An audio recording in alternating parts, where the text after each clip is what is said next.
Chicago era una de las ciudades industriales más importantes de Estados Unidos y un foco de tensión entre trabajadores y patrones. Fue el 1 de mayo de 1886 en Chicago, Estados Unidos, donde comenzó una huelga de obreros que cambiaría la historia de las y los trabajadores de todo el mundo. En ese entonces, los trabajadores no tenían estatus ni leyes que los protegieran, por lo que sus derechos eran vulnerados constantemente. Los trabajadores comenzaron una huelga en reclamo de una jornada laboral de 8 horas, ya que en ese entonces trabajaban hasta más de 12 horas. Luego de la primera huelga, que allí terminó con la represión contra los obreros, se provocó una manifestación masiva. Allí se reunieron alrededor de 20,000 personas para reclamar mejores condiciones laborales, reclamo que se extendió en todo el país en las diferentes manifestaciones. Pero fue la protesta de Haymarket la que quedó en la historia, porque una persona que nunca fue identificada tiró una bomba que provocó la muerte de 7 policías e hirió a más de 50 personas. A partir de eso, las fuerzas de seguridad comenzaron a reprimir con disparos, dejando 38 obreros muertos y más de 100 heridos. Aquella manifestación terminó pasando a la historia como la revuelta de Haymarket.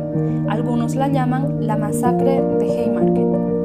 Tras este hecho, varias personas fueron detenidas, de las cuales 8 personas fueron acusadas de conspirar y organizar la matanza.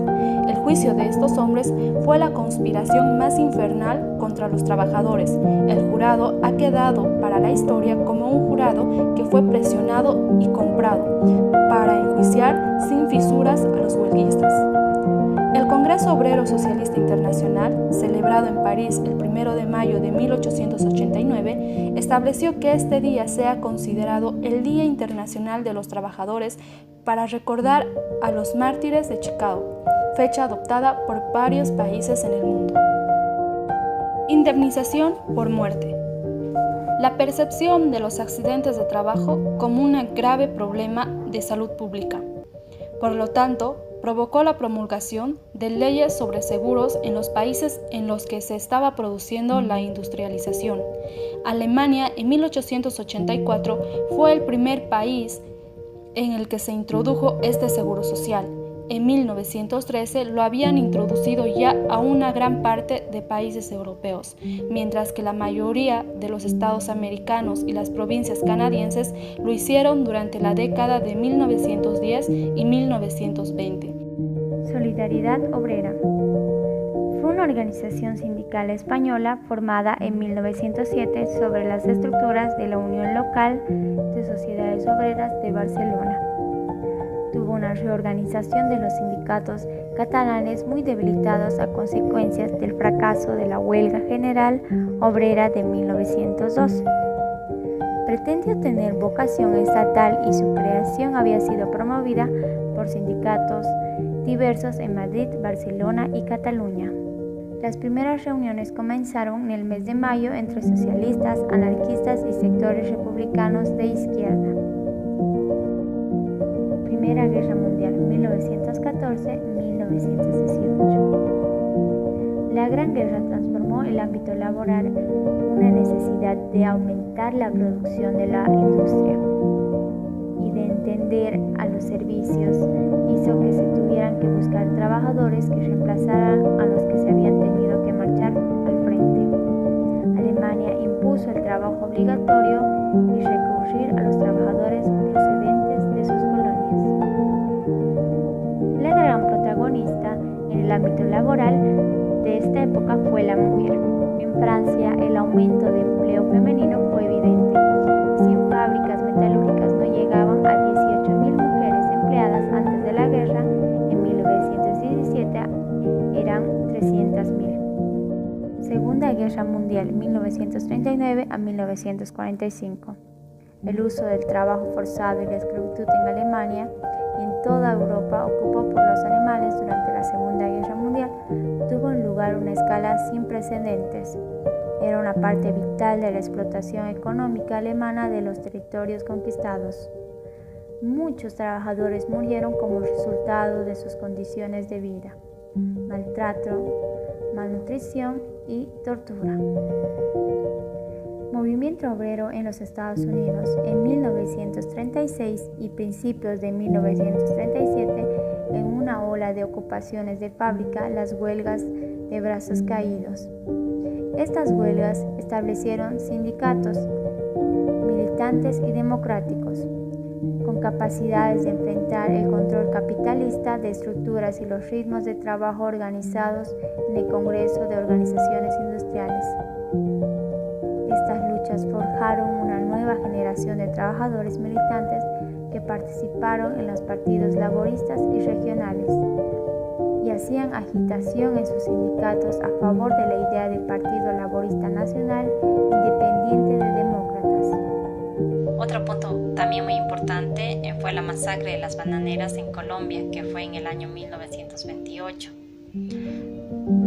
donde los obreros habían reclamado repetidas veces en el año 1918 y en el año 1924 la mejora de sus condiciones laborales, pero recibieron a cambio desprecio y desmerecimiento por parte del gerente.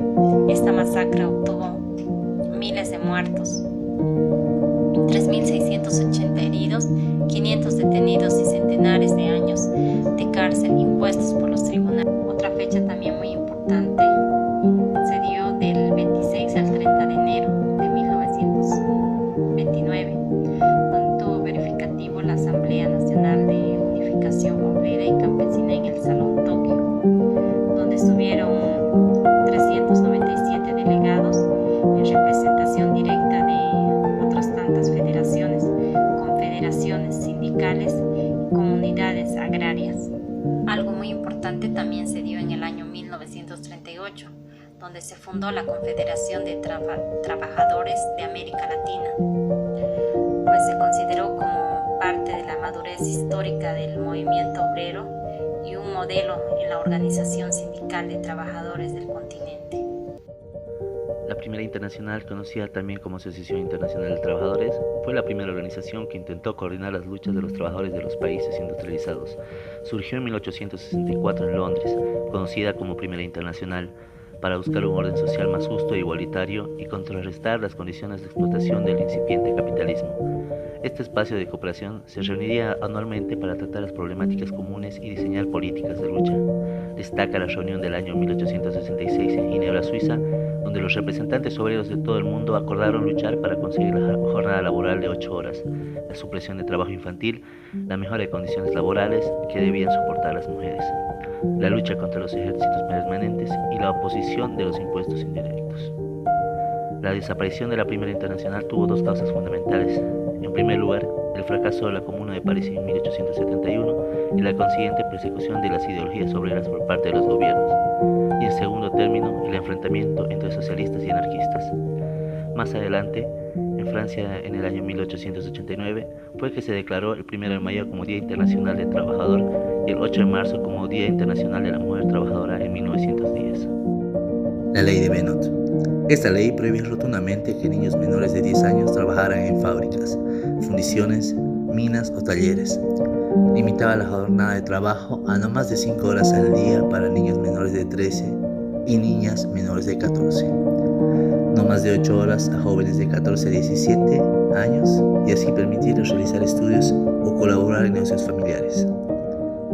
Prohibición de trabajos nocturnos para menores de 15 años y para las mujeres menores de 17 años. Tener botiquines y asistencia médica.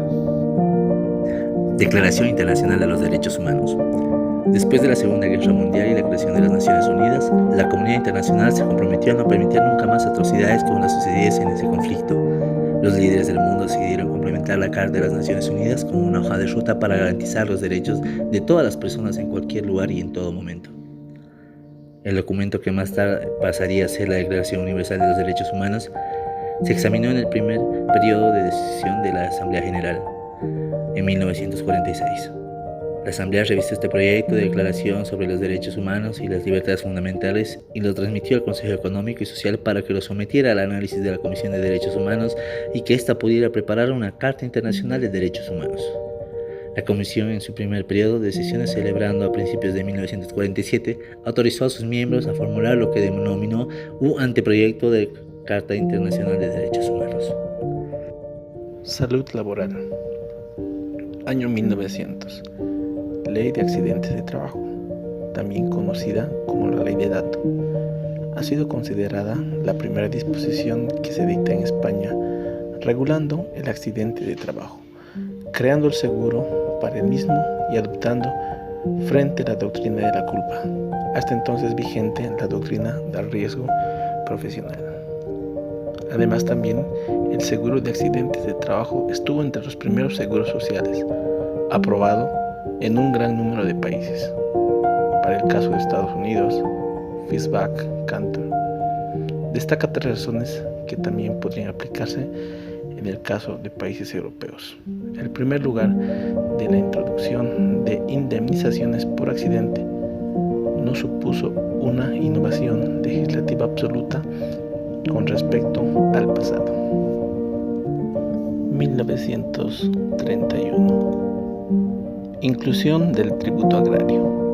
Este decreto prohibía la expulsión de pequeños arrendatarios, es decir, la expulsión de tierras arrendadas, a menos que se tratara de rentas pendientes de pago.